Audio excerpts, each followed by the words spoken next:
आप देख सकते हैं पीछे रामदास अठावले अपनी प्रेस कॉन्फ्रेंस करके बाहर आ रहे हैं, जिन्होंने हमारे सवाल करने का जवाब जब इनसे पूछा हमने कि क्या कोई चेहरा अभी तक फाइनल हो गया है मुख्यमंत्री के लिए, तो उन्होंने बताया कि कल शाम तक मुख्यमंत्री के चेहरे पर पक्की मोहर लग जाएगी। और आपको ये भी बता दें कि तमाम सवालों को जवाब देते हुए रामदास अठावले ने कहा है कि 2026 में जो पंचायत चुनाव होने हैं उनके लिए पूरी तैयारी हम लोग कर रहे हैं और करोड़ों की संख्या में यहाँ पर हम तैयारी कर रहे हैं कि उत्तर प्रदेश में उनकी पार्टी के यानी कि रिपब्लिकन पार्टी ऑफ इंडिया के सदस्य जुड़ जाएं। उन्होंने बताया कि अभी तक लगभग 20,000 से ज़्यादा सदस्य पिछले 3 महीने में जोड़ चुके हैं। अगले 6 महीने का करोड़ लोगों से ऊपर का टारगेट वो रखकर चल रहे हैं। तो आप पीछे देख सकते हैं कि किस तरह से देख सकते हैं कि राष्ट्रीय अध्यक्ष जी यहाँ से निकल रहे हैं और अब से कुछ देर के बाद वो अन्य कार्यक्रमों में जाएंगे।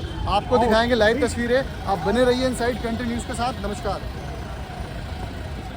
सर, मेरा एक सवाल है कि महाराष्ट्र में अभी तक सीएम के नाम का ऐलान नहीं हो पाया है, जबकि आप ये चाहते हैं कि देवेंद्र फडणवीस को सीएम के तौर पे रखा जाए। तो अगर आला कमान एकनाथ शिंदे को सीएम बनाती है तो आपका क्या रिएक्शन है? मुझे लगता है कि हाई कमान के साथ कल रात को माननीय अमित शाह साहब से चर्चा हुई और मतलब माननीय एकनाथ शिंदे जी, देवेंद्र फडणवीस जी, अजितदादा पवार जी, ये तीनों ने मतलब कल अमित शाह साहब के साथ 2-2.5 घंटा तक बातचीत हुई है और माननीय एकनाथ शिंदे साहब ने मैं मुख्यमंत्री पद का दावेदार नहीं हूँ ये मतलब उन्होंने अनाउंस किया है। और मैंने मेरा ओपिनियन बताया था कि मेरी ओरिजिनल पार्टी बीजेपी के साथ अलायंस में है।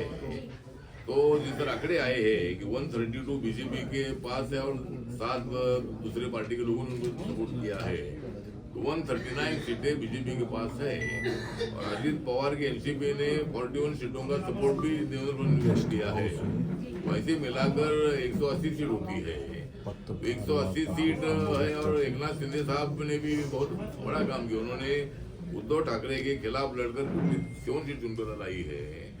तो मेरा मत यह है कि भाई अगर इतने आंकड़े बीजेपी के आए हैं और 2.5 साल एकनाथ शिंदे साहब को मिले हैं, देवेंद्र फडणवीस जी सीएम रहने वाले पहले मतलब नेता थे, वो एकनाथ शिंदे जी के नेतृत्व में 2.5 साल तक डिप्टी सीएम पद पर रहे। इसीलिए मैंने तो सुझाव दिया था कि देवेंद्र फडणवीस को मुख्यमंत्री बनाना चाहिए। अभी कौन मुख्यमंत्री बनेगा ये अभी कल विधानसभा में हमारे सभी जो हमारे महायुति के जो एमएलए हैं उनकी मीटिंग होगी और उसमें माननीय नरेंद्र मोदी साहब, अमित शाह जी का जो संदेश है इसको बनाना है। एकनाथ शिंदे जी को बनाते तो उनका भी स्वागत है, देवेंद्र फडणवीस बनते तो उनका भी स्वागत है, अजित पवार को बनाते तो उनका भी स्वागत है। हम महायुति में सब एक साथ रहेंगे और इसीलिए नाम का ऐलान जो अधिकृत है ये मुझे लगता है कि कल हो सकता है और लेकिन मुझे लगता है कि देवेंद्र फडणवीस भी मुख्यमंत्री बन सकते हैं। सर, अखिलेश यादव सपा प्रमुख का आरोप है भाजपा संविधान की बात करती है लेकिन संविधान को ताक पर रखकर काम कर रही है, जनता के सामने दोहरे चरित्र में काम कर रही है, जनता के सामने दोहरे चरित्र में काम कर रही है। आप सहयोगी दल हैं। मुझे लगता है कि अखिलेश यादव जी बोलते हैं ठीक है, अभी बोलने का तो सबको अधिकार है लेकिन हम उसका मुंह बंद नहीं कर सकते हैं। लेकिन भारतीय जनता पार्टी संविधान को माथा टेककर काम करने वाली पार्टी है और हर आदमी को संविधान मंजूर है, इसीलिए वो देश में रहते हैं। हमारी सरकार आएगी और जरूर अखिलेश यादव जी कांग्रेस पार्टी एक साथ आने के बाद उनको जरूर फायदा हुआ है, लेकिन संविधान का मुद्दा नहीं चलेगा।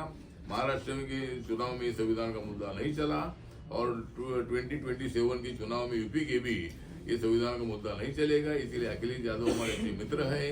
मुलायम सिंह यादव जी के साथ मेरे बहुत अच्छे संबंध थे और उनके साथ मैं पार्लियामेंट में, लोकसभा में भी रहा हूँ और मुलायम सिंह यादव जी के अंतिम संस्कार में भी मैं उनके गाँव चला गया था।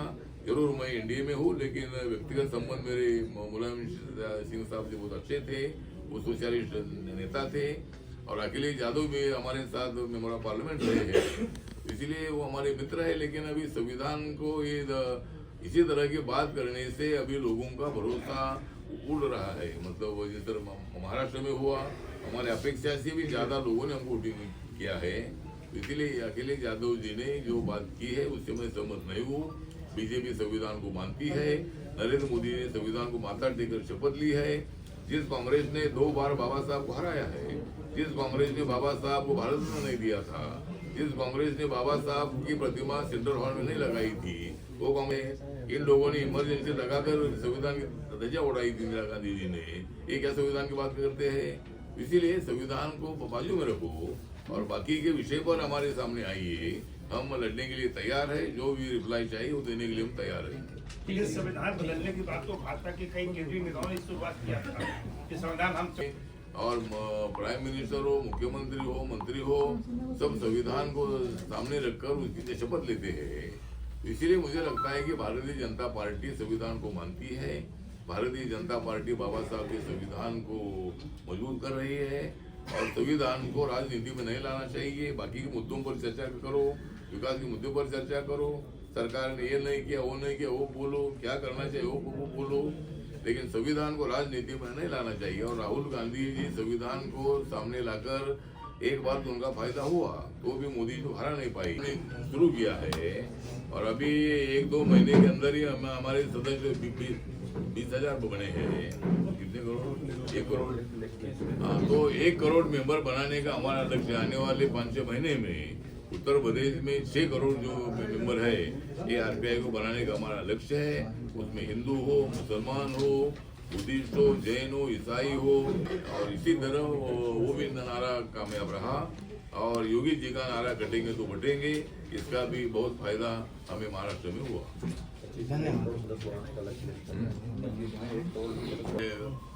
करूँगा, ऐसा विश्वास मैं व्यक्त करता हूँ। जी महाराष्ट्र की जीत में बटेंगे तो कटेंगे नारे का कितना बड़ा योगदान है? हाँ, तो मतलब महाराष्ट्र में बटेंगे तो कटेंगे, इस नारे का और भी ज्यादा फायदा हुआ। मतलब यहाँ और कई मुस्लिम लोगों ने भी वोटिंग किया है। हमने बोला है भाई बटेंगे तो कटेंगे, मुसलमान के विरोध में नहीं है। हम एक रहना चाहिए, जिस तरह मोदी साहब ने नारा दिया, एक है तो सेफ है, एक है तो नेक है, एक है तो सेफ है। तो हम एक रहेंगे तो हम सेफ रहेंगे। तो ये कोई धर्म की बात बिल्कुल नहीं थी। हम सब लोगों ने, जो मोदी जी को मानने वाले लोग हैं, हमारे इंडिया को मानने वाले लोग हैं, उन सब 51 करोड़ अकाउंट खुले हैं।